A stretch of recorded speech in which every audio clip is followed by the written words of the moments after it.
जो पुरुष भगवान श्री कृष्ण की इस लीला का शिशुपाल वध, जरासंध वध, बंदी राजाओं की मुक्ति और यज्ञानुष्ठान का कीर्तन करेगा वह समस्त पापों से छूट जाएगा, ये भागवत में कहा गया है। जय श्री कृष्णा। सभी भक्तों को राधे राधे। तो आज मैं श्रीमद् भागवत महापुराण के 10वां स्कंद का भगवान की अग्र पूजा और शिशुपाल का उद्धार के बारे में कथा पढ़ रही हूँ। तो पहले भगवान का नाम थोड़ा ले लो। श्री कृष्णा गोविंद हरे मुरारे, हे नाथ नारायण वासुदेव, हरे कृष्ण कृष्ण कृष्ण हरे हरे, हरे राम राम राम हरे हरे, हरे कृष्ण कृष्ण कृष्ण हरे हरे, हरे राम राम राम हरे हरे, हरे कृष्ण कृष्ण कृष्ण हरे हरे, हरे राम राम राम हरे हरे। राधे राधे राधे राधे राधे राधे राधे, श्री राधे श्री राधे श्री राधे राधे राधे राधे राधे राधे राधे। जय जय श्री राधे, श्री वृंदावन बिहारी लाल की जय, वैकुंठनाथ की जय, श्री लक्ष्मी नारायण द्वारकाधीश की जय। बोलिए श्रीमद् भागवत भगवान की जय, सदगुरु देव की जय, भक्तों की जय, साधु संतों की जय, जय गुरुदेव महाराज की जय, भगवान श्री कृष्ण कन्हैया लाल की जय, श्रीमद् भागवत महापुराण की जय, भगवान वेद व्यास की जय, सुखदेव जी महाराज की जय। जय जय श्री राधे, जय जय श्री राधे, जय जय श्री राधे, श्री हरि अर्पण। कृष्णाय वासुदेवाय हरे परमात्मने प्रणतक्लेशनाशाय गोविंदाय नमो नमः। हे कृष्ण करुणा सिंधु दीन बंधु जगत पते, गोपेश गोपिका कांत राधा कांत नमस्तुते, हे कृष्ण करुणा सिंधु। तो श्री सुखदेव जी कहते हैं, परीक्षित, धर्मराज युधिष्ठिर जरासंध का वध और सर्वशक्तिमान भगवान श्री कृष्ण की अद्भुत महिमा सुनकर बहुत प्रसन्न हुए और उनसे बोले। युधिष्ठिर ने कहा, सच्चिदानंद स्वरूप श्री कृष्ण त्रिलोकी के स्वामी ब्रह्मा शंकर आदि और इंद्रादि लोकपाल सब आपकी आज्ञा पाने के लिए तरसते रहते हैं, और यदि आप मिल जाती हैं तो बड़ी श्रद्धा से उसको शिरोधार्य करते हैं। अनंत हम लोग हैं तो अत्यंत दीन, परंतु मानते हैं अपने को भूपति और नरपति। ऐसी स्थिति में है तो हम दंड के पात्र, परंतु आप हमारी आज्ञा स्वीकार करते हैं और उसका पालन करते हैं। सर्वशक्तिमान कमल नयन भगवान के लिए यह मनुष्य लीला का अभिनय मात्र है। जैसे उदय अथवा अस्त के कारण सूर्य के तेज में घटती या बढ़ती नहीं होती, वैसे ही किसी भी प्रकार के कर्मों से न तो आपका उल्लास होता है और न तो ह्रास ही, क्योंकि आप सजातीय विजातीय और स्वगत भेद से रहित एवं स्वयं परब्रह्म परमात्मा है। किसी से पराजित न होने वाले माधव, यह मैं हूँ और यह मेरा है, तथा यह तू है और यह तेरा है, इस प्रकार की विकार युक्त भेद बुद्धि तो पशुओं की होती है। जो आपके अनन्य भक्त हैं उनके चित्त में ऐसे पागलपन के विचार कभी नहीं आते, फिर आप में तो होंगे ही कहाँ से। इसलिए आप जो कुछ कर रहे हैं वह लीला है। सुखदेव जी कहते हैं, परीक्षित, इस प्रकार कहकर धर्मराज युधिष्ठिर ने भगवान श्री कृष्ण की अनुमति से यज्ञ के योग्य समय आने पर यज्ञ के कर्मों में निपुण वेदवादी ब्राह्मणों को ऋत्विज, आचार्य आदि के रूप में वर्ण किया।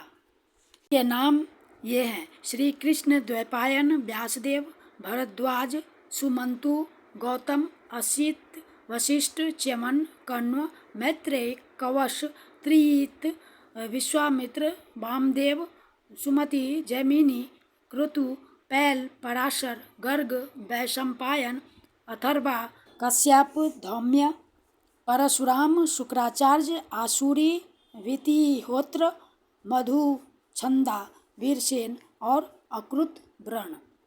इनके अतिरिक्त धर्मराज ने द्रोणाचार्य, भीष्म पितामह, कृपाचार्य, धृतराष्ट्र और उनके दुर्योधन आदि पुत्रों और महामती विदुर आदि को भी बुलवाया।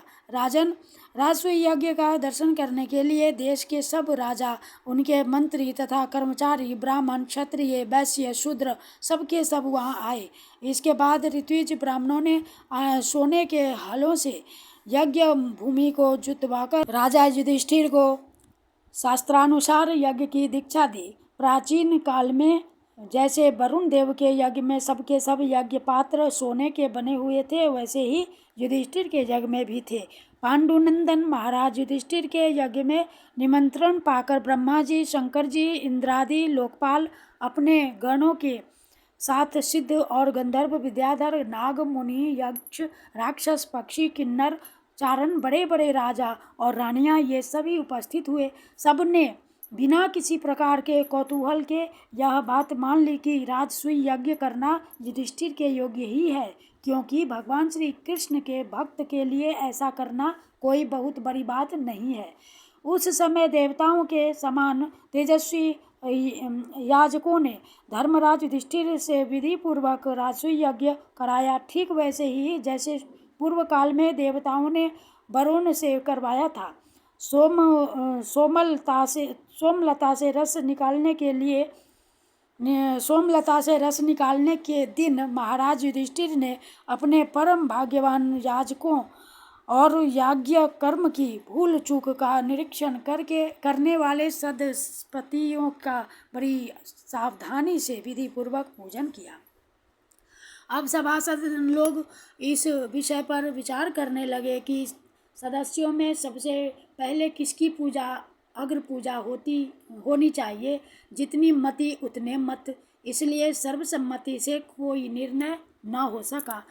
ऐसी स्थिति में सहदेव ने कहा, यदुवंश शिरोमणि भक्त वत्सल भगवान श्री कृष्ण ही सदस्यों में सर्वश्रेष्ठ और अग्र पूजा के पात्र हैं, क्योंकि यही समस्त देवताओं के रूप में है और देश, काल, धन आदि जितनी भी वस्तुएं हैं उन सब के रूप में भी यही है।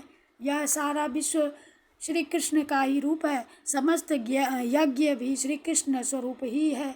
भगवान श्री कृष्ण ही अग्नि, आहुति और मंत्रों के रूप में है। ज्ञान मार्ग और कर्म मार्ग ये दोनों भी श्री कृष्ण की प्राप्ति के ही हेतु हैं।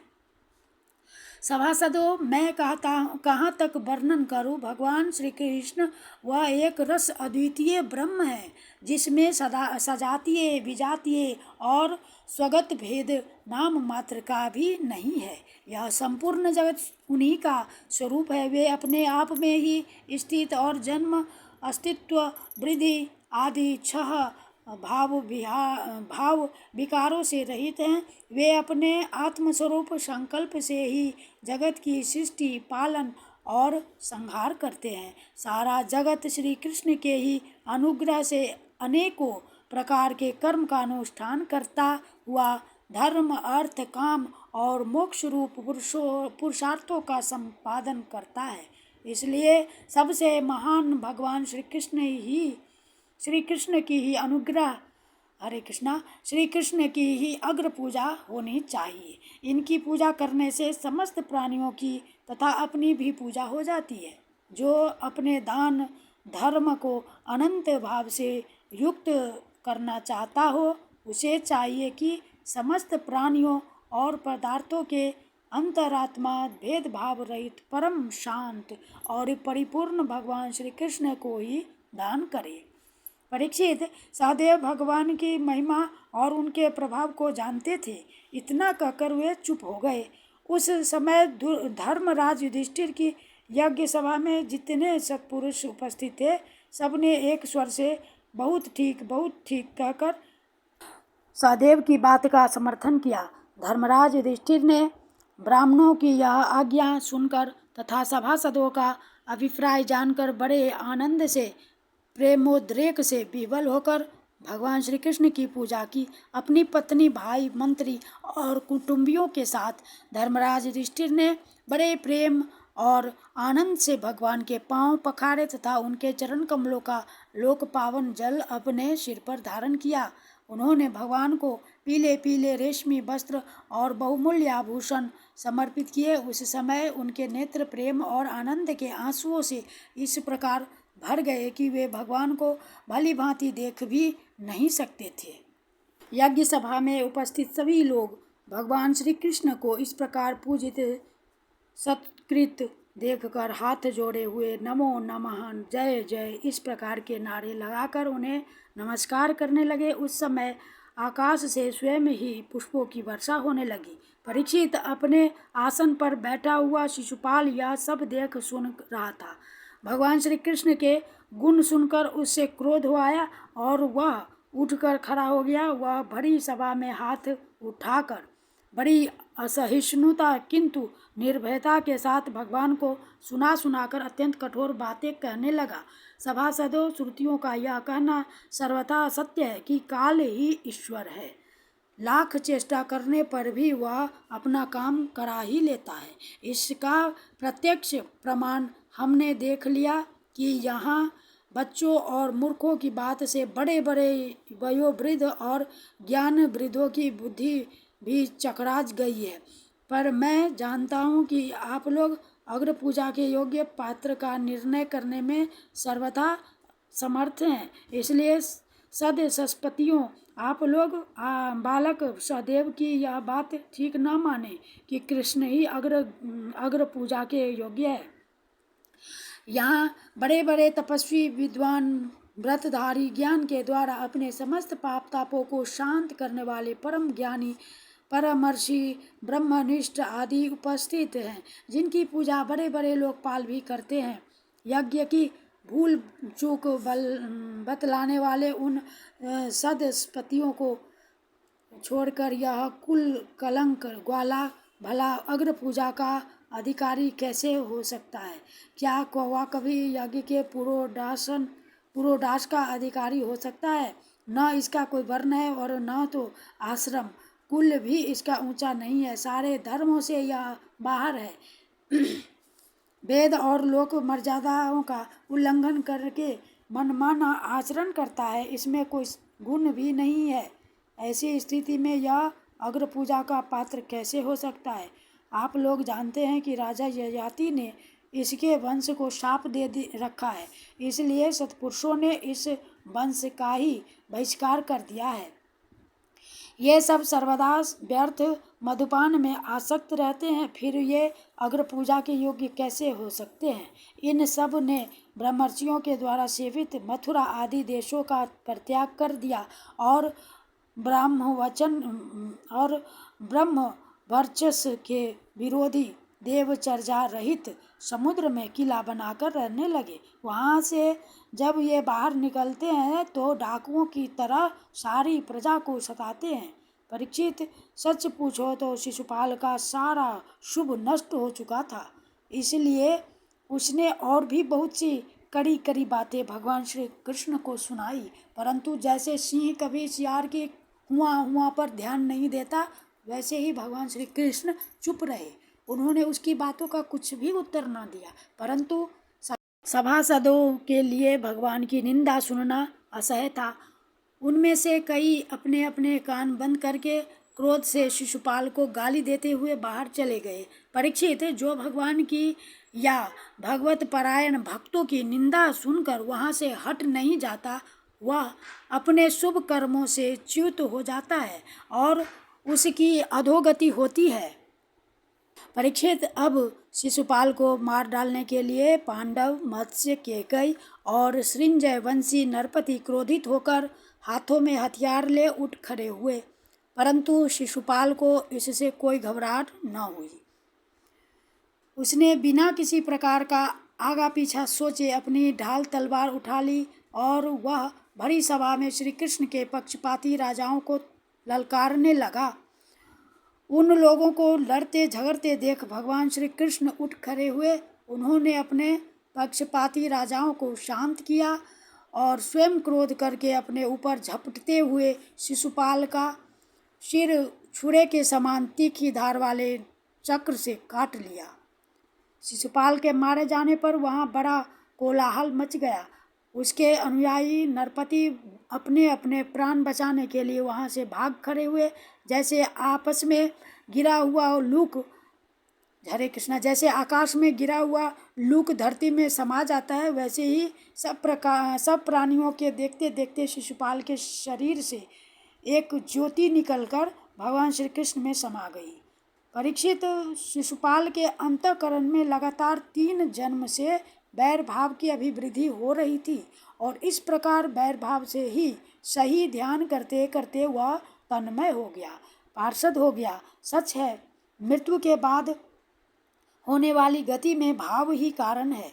शिशुपाल की सदगति होने के कारण चक्रवर्ती धर्मराज युधिष्ठिर ने सदस्यों और ऋतुजों को पुष्कल दक्षिणा